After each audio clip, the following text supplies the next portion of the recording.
Assalamualaikum warahmatullahi wabarakatuh. Kami dari kelompok 6 beranggotakan saya Sri Lestari Puspadiana dan teman saya Fadila Ananda, Maisa BR Sembiring, Fitri Kumala, Sulaiman, Dwi Palupi, dan Ahmad Rizky. Kami akan mempresentasikan tentang harmoni HAM dan kewajiban, histori HAM, pasal yang membahas hak warga negara, pasal yang membahas kewajiban warga negara. Harmoni HAM dan kewajiban akan dijelaskan oleh Fadila Ananda. Kepada Fadila Ananda, dipersilakan. Baiklah, saya akan menjelaskan tentang harmoni hak asasi manusia dan kewajiban. Harmoni itu merupakan satu kesatuan atau hubungan, sehingga dalam hak asasi manusia dan kewajibannya itu memiliki sebuah harmoni. Harmoni hak asasi manusia dan kewajiban adalah konsep yang sangat penting dalam kehidupan berbangsa dan bernegara. Hak asasi manusia adalah hak yang melekat dengan kemanusiaan sendiri, yang diberikan langsung oleh Tuhan sebagai sesuatu yang bersifat kodrat. Kemudian kewajiban. Pada sisi lain, ada tanggung jawab yang harus dilakukan oleh setiap individu untuk memenuhi hak-hak lain dan untuk menjaga kepentingan masyarakat. Harmoni antara hak dan kewajiban sangat diperlukan untuk mencapai kehidupan yang bernegara, yang harmonis dan berkesinambungan. Jadi keduanya itu pasti memiliki harmoni. Misalnya kita mahasiswa memiliki hak untuk mendapatkan pelajaran yang baik dan memiliki kewajiban untuk membayar UKT. Kemudian akan saya kembalikan kepada moderator. Oke, selanjutnya histori HAM akan dijelaskan oleh Ahmad Rizky. Kepada Ahmad Rizky, dipersilakan. Historical HAM. Sejarah perkembangan HAM ditandai dengan adanya 3 peristiwa, yakni Magna Carta, Revolusi Prancis, dan Revolusi Amerika. Revolusi Prancis adalah salah satu momen paling besar dan berpengaruh dalam sejarah dunia. Peristiwa yang bertanggung jawab dalam runtuhnya sistem monarki absolut di Prancis dan di negara-negara Eropa yang tersentuh ideologinya. Revolusi Prancis menjadi titik di mana rakyat biasa yang merupakan mayoritas sebuah peradaban mulai terlihat dan dipedulikan. Titik di mana rakyat biasa mulai bersuara, bahkan bisa dikatakan Revolusi Prancis adalah yang pertama kali menetapkan hak asasi manusia. Peristiwa Revolusi Prancis menjadi yang bertanggung jawab dalam munculnya prinsip-prinsip seperti liberté, égalité, dan fraternité. Prinsip yang diambil dari zaman pencerahan dan juga yang bertanggung jawab dalam munculnya gerakan politik dan aktivisme rakyat. Sampai saat ini, dalam Revolusi Prancis, ini jugalah hadir Napoleon Bonaparte yang memimpin kaum revolusi Prancis dalam menyebarkan ideologi revolusi Prancis ke seluruh Eropa, bahkan sampai ke Mesir. Membentuk dasar bagi perkembangan demokrasi dan hak asasi manusia di banyak negara. Dari Revolusi Prancis dan juga Napoleon Bonaparte, sebagian besar penyebab terjadinya Revolusi Prancis diakibatkan oleh ketidaksetaraan ekonomi dan status sosial dibagi menjadi 3, atau disebut juga sebagai pendeta sebagai state pertama, bangsawan kedua, dan rakyat biasa pada state terbawah, serta sistem politik yang menganut sistem monarki dan diperparah dengan adanya aturan yang dibuat oleh rezim lama yang berdasarkan status sosial masyarakat pada saat itu. Sekian dari saya kembalikan ke moderator. Oke, selanjutnya akan dibacakan oleh Saudara Dwi Pelupi. Dipersilakan. Berikutnya yaitu sejarah perkembangan yang ditandai dengan adanya 3 peristiwa yang penting, yakni Magna Carta. Perkembangan HAM tidak terlepas dari adanya pengakuan atas hak individu oleh negara. Salah satu catatan paling awal dari pengakuan hak individu oleh negara adalah Piagam Magna Carta. Piagam yang ditandatangani pada 15 Juni 1215 yang membatasi kekuasaan absolut Raja Inggris dinilai dengan tonggak awal keberadaan HAM. Tulisan ini akan memberikan gambaran singkat mengenai latar belakang politik yang membawa pada kesediaan Raja Inggris di mana itu untuk menandatangani Piagam Magna Carta dan bagaimana pengaruh piagam tersebut pada perkembangan HAM di masa mendatang. Selanjutnya akan dijelaskan oleh Fitri.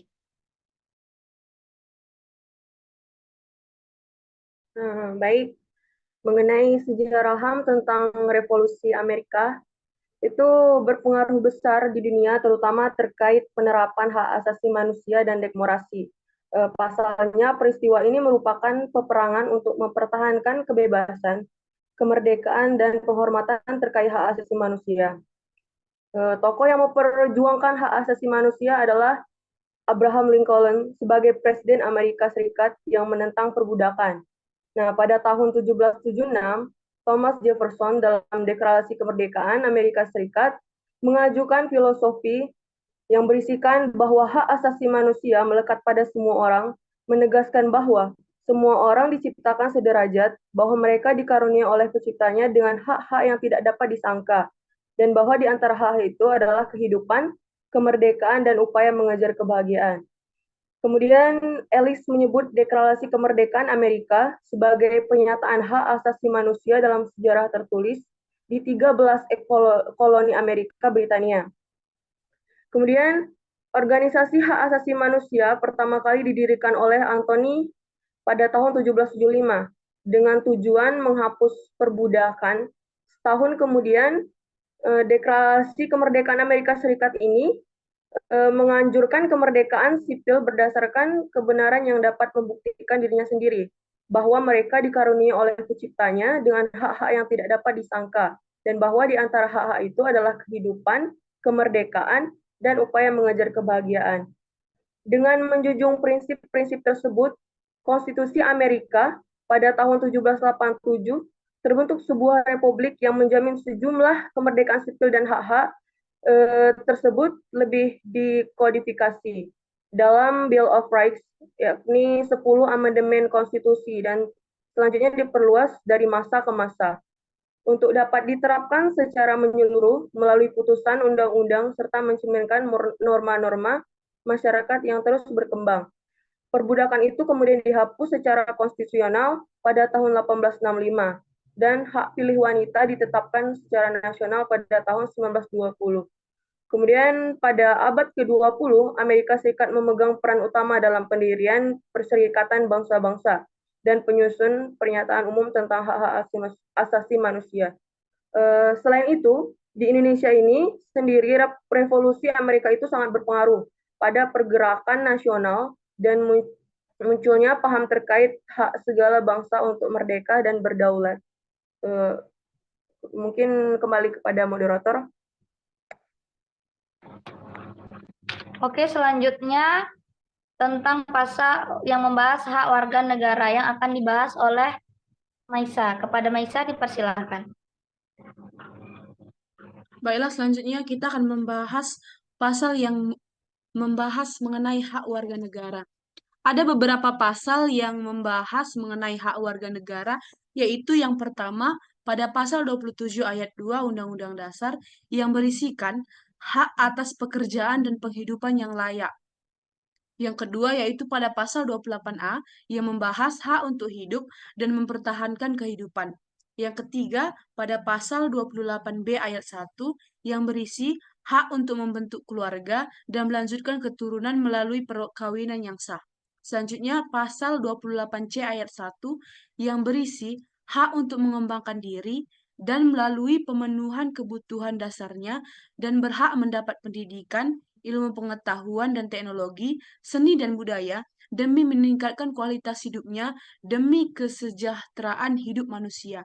Yang selanjutnya pada pasal 28C ayat 2 yang berisi hak untuk memajukan diri dalam memperjuangkan hak secara kolektif untuk membangun masyarakat, bangsa, dan negaranya. Yang selanjutnya pasal 28D ayat 1 yang berisi hak atas pengakuan, jaminan, perlindungan, dan kepastian hukum yang adil, serta perlakuan yang sama di depan hukum.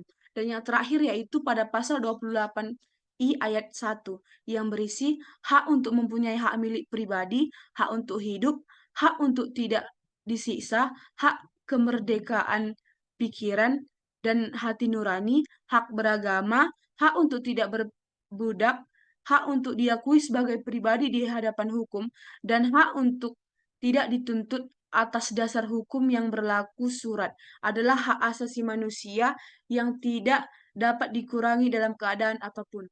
Saya kembalikan kepada moderator. Oke, selanjutnya tentang pasal membahas kewajiban warga negara yang akan dibacakan oleh Saudara Sulaiman. Kepada Sulaiman, persilahkan.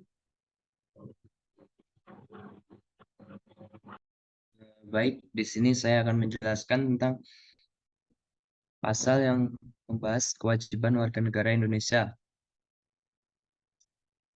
Adapun pasal-pasal yang membahas tentang kewajiban warga negara yaitu yang pertama pasal 27 ayat 1 Undang-Undang Dasar 1945. Dalam undang-undang ini menjelaskan tentang wajib menaati hukum dan pemerintahan, di mana warga negara itu wajib menaati peraturan hukum yang ada dan juga peraturan pemerintahan yang telah ditetapkan. Kemudian yang kedua ada pasal 27 ayat 3 Undang-Undang Dasar 1945 yang dimana menjelaskan tentang wajib ikut serta dalam upaya pembelaan negara. Jadi setiap warga negara wajib mengikuti dan melaksanakan kegiatan bela negara. Terus selanjutnya ada pada pasal 28C ayat 1 yang membahas tentang wajib menghormati hak asasi manusia orang lain. Di mana di sini dijelaskan bahwa kita sebagai warga negara harus bisa saling menghormati hak asasi orang lain. Terus selanjutnya ada pasal 28C ayat 2. Wajib tunduk kepada pembatasan yang ditetapkan dengan undang-undang. Di sini kita diperintahkan ataupun dijelaskan mengenai tentang tetapan undang-undang yang berlaku. Terus yang terakhir ada pasal 30 ayat 1. Ini menjelaskan bahwa setiap warga negara wajib ikut serta dalam usaha pertahanan dan keamanan negara. Secara garis besarnya, jadi warga negara itu harus bisa ikut serta atau berpartisipasi dalam aksi-aksi bela negara. Itu saja pasal-pasal yang membahas tentang kewajiban warga negara Indonesia. Kalaupun ada pasal yang kurang, mohon bisa ditambahkan. Kembali ke moderator.